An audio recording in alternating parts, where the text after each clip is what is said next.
Je tiens alors, à travers vos illustres personnalités, rendre un vibrant hommage à toutes les pionnières, cofondatrices des Aoulines, qui ont brillamment marqué l'histoire du réseau et des femmes d'Afrique.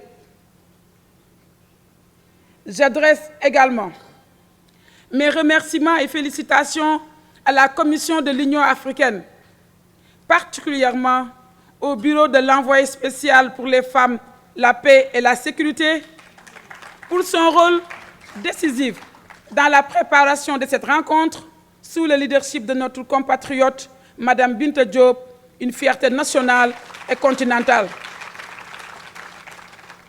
J'exprime ainsi ma gratitude avec mes remerciements à tous les partenaires du système des Nations Unies, PNUD, ONU Femmes, UNFPA, UNICEF, qui ont mobilisé des moyens conséquents pour la tenue des différentes consultations et l'organisation de la deuxième conférence sur la masculinité positive.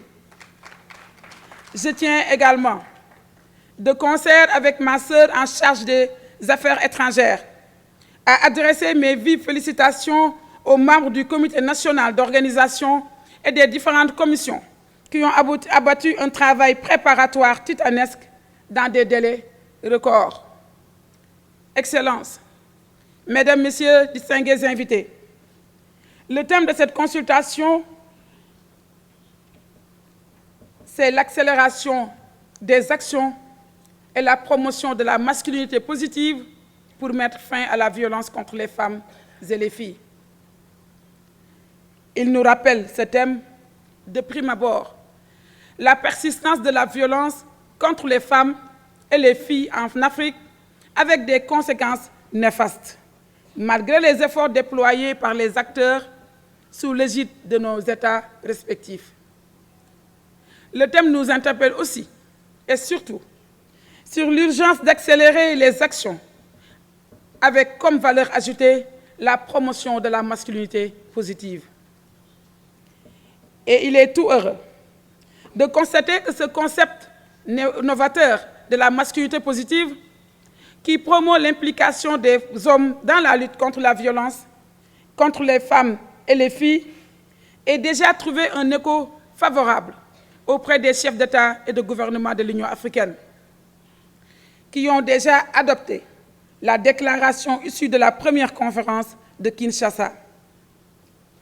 C'est dire que nous disposons aujourd'hui d'un cadre juridique favorable aux engagements et un élargissement du cercle des champions à la masculinité positive pour accélérer l'élimination des violences faites aux femmes et aux filles. Nous devons dès lors saisir cette opportunité majeure pour maintenir le plaidoyer au plus haut niveau, mais aussi pour assurer l'approbation communautaire de la masculinité positive par la promotion auprès des tout-petits, auprès des garçons et des hommes, par l'éducation, la sensibilisation et la formation. Excellences, distingués invités, c'est un vaste chantier pour l'éducation à la masculinité positive. Notre consultation devra permettre de partager les expériences développées à travers le continent, prenant en compte les enseignements et les bonnes pratiques tirées de nos valeurs culturelles et traditionnelles. Je ne doute point que les bonnes pratiques sénégalaises, comme l'école des maris, les programmes des centres conseils ados, seront partagés lors de ces travaux. Je voudrais alors réaffirmer ici la détermination du gouvernement du Sénégal à consolider les avancées significatives de notre pays dans les domaines de la protection et de l'autonomisation des femmes et des jeunes filles placées au cœur du plan Sénégal émergent. Dans ce cadre, plusieurs politiques sectorielles ont été mises en œuvre et des résultats probants. Certaines font l'objet même d'une évaluation en cours. Il en est ainsi l'évaluation à mi-parcours de la phase 2 de la stratégie nationale pour l'équité et l'égalité du genre et du plan d'action national multisectoriel pour l'éradication des violences basées sur le genre et la promotion des droits humains 2017-2021. C'est en attendant les résultats de ces évaluations que le gouvernement poursuit sans relâche sa détermination à assurer davantage la protection et la promotion de l'autonomisation des femmes et des filles à travers notamment la mise en œuvre de la stratégie nationale pour l'élimination des mutilations génitales féminines, assortie d'un plan d'action 2022-2026.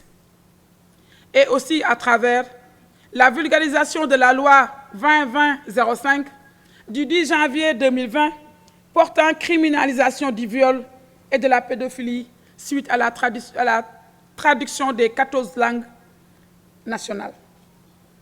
Mais mieux, en me référant aux autres instructions du chef de l'État, le président Macky Sall, portant sur l'intensification de la lutte contre les violences faites aux femmes et aux filles, j'ai engagé des actions urgentes dans mon département. Il s'agit notamment du déploiement d'un centre d'appel d'urgence de prise en charge des femmes et des filles et des enfants en situation en détresse, et donc des enfants en situation de détresse, à partir d'un numéro vert qui vous sera communiqué. Il s'agit de la ligne 116. Mais aussi le lancement de la campagne nationale de lutte contre les violences, campagne Nadak Boumoudal, c'est un terme wolof qui signifie la peur va changer de camp. Le 25 novembre 2022, à l'occasion du démarrage des 16 jours d'activisme des Nations Unies contre les violences faites aux femmes et aux filles. Mais il s'agit aussi de la finalisation de la construction du Centre national de la prise en charge holistique des victimes de violences qui sera complétée par les centres régionaux. Je saisis alors cette belle tribune pour lancer un appel solennel à toutes les parties prenantes, aux organisations de la société civile, aux partenaires au développement, au secteur privé, aux hommes et aux garçons, à s'impliquer pleinement dans la réalisation de ces chantiers. Excellences, Mesdames, Messieurs, pour clore mon propos, je voudrais réitérer mes félicitations et remerciements à l'Union africaine, à toutes les équipes déployées à Dakar pour donner corps à la décision du président Macky Sall, président en exercice de l'Union africaine, pour accueillir au Sénégal la deuxième conférence sur la masculinité positive. Je renouvelle à toutes et à tous, représentants des États, partenaires techniques et financiers, organisations de la société civile, experts et membres du Comité national d'organisation, mes sincères remerciements. Et je félicite particulièrement les jeunes qui ont mené hier une excellente consultation avec des conclusions pertinentes. Et nous attendons pas moins de cette présente consultation des femmes leaders, à la fois pionnières, à l'avant-garde de la promotion de la masculinité positive, pour l'élimination des violences contre les femmes et les filles en Afrique. Je vous souhaite ainsi une excellente consultation.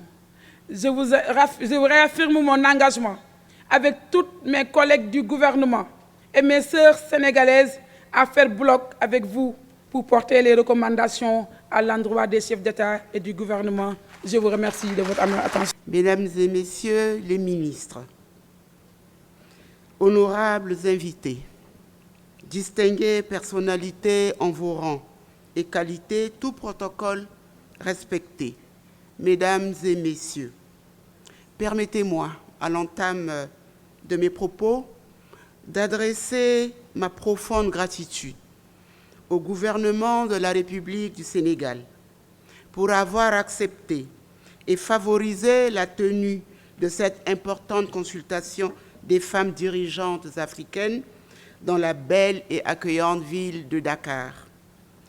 L'appui multiforme et le soutien du gouvernement sénégalais à cet égard est le témoignage de son attachement à la problématique du genre dans une Afrique en pleine mutation.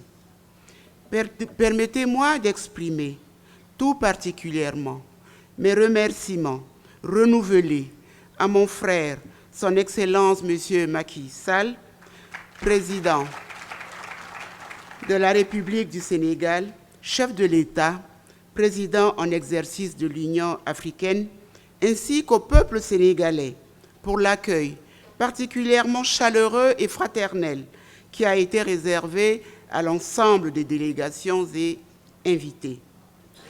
Je voudrais également adresser toute notre reconnaissance à son Excellence Madame Ellen Sirleaf Johnson, ancienne présidente de la République du Libéria et patronne du réseau des femmes leaders africaines, pour son leadership inspirant et pour avoir initié cette consultation des femmes leaders à la veille de la 2e conférence des hommes de l'Union africaine sur la masculinité positive pour partager nos réflexions.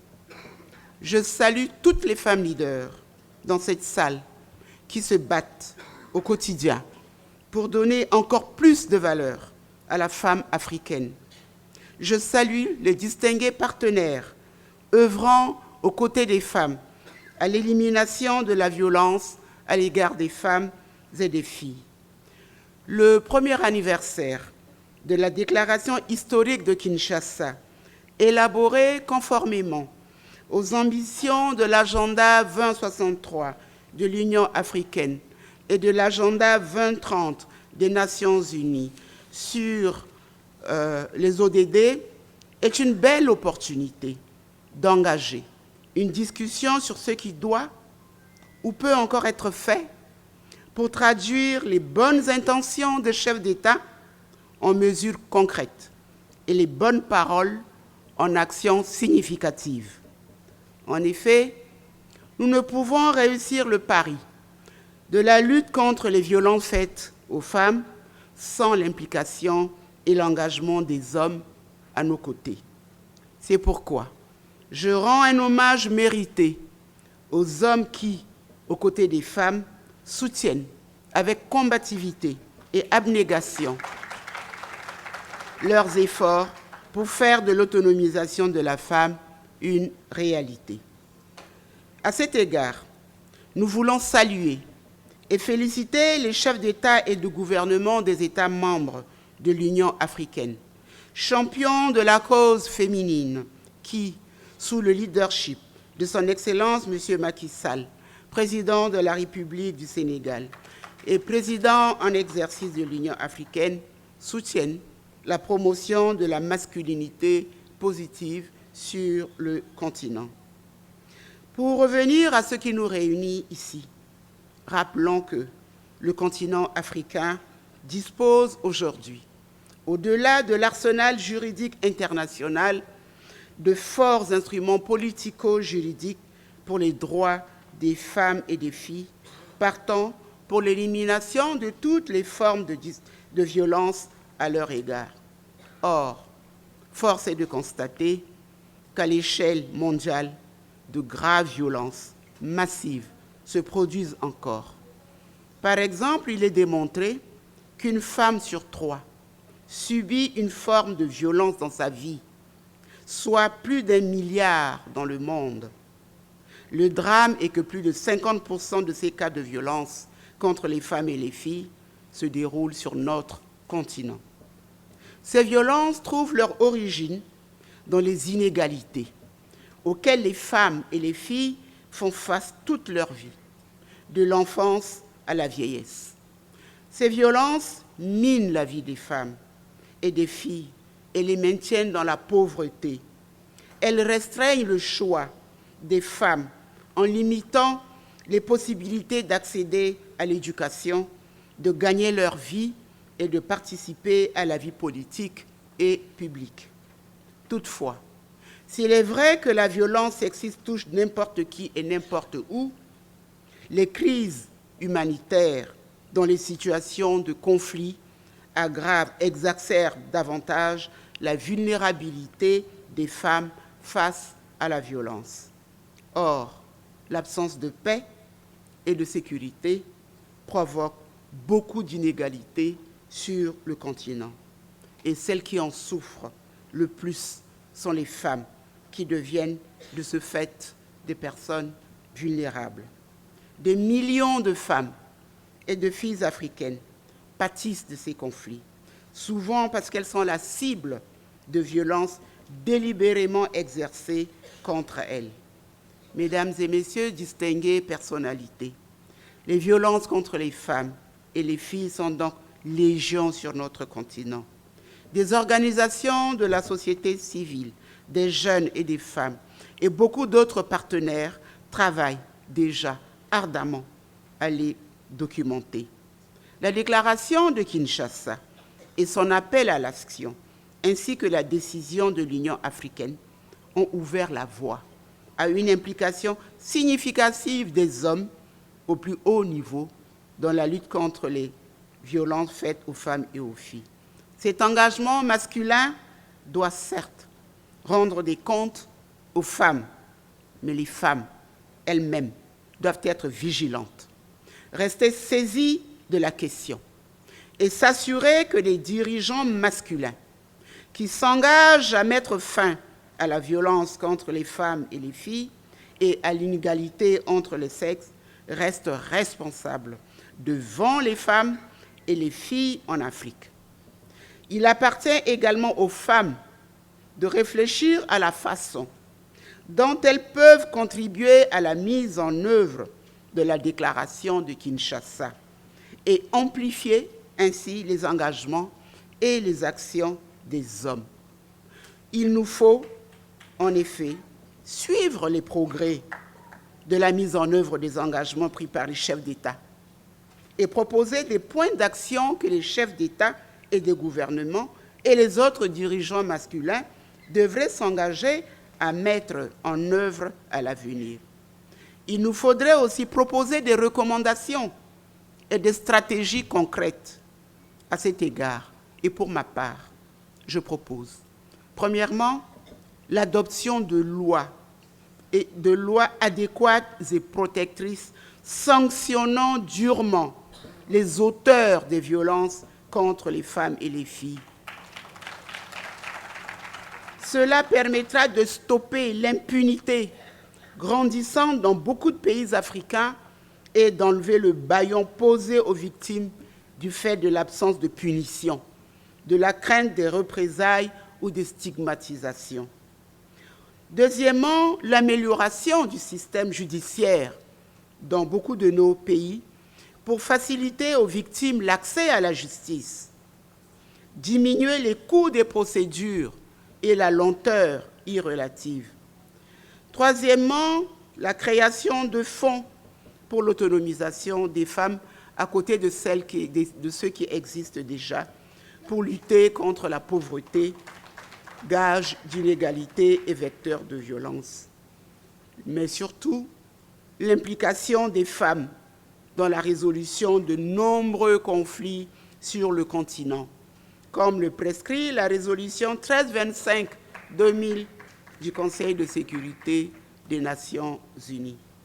Mesdames et messieurs, distinguées personnalités, voici donc l'économie du message que j'avais à délivrer à cette salle, à cette consultation des femmes leaders africaines à la veille de cette réunion des leaders et des champions africains. Merci.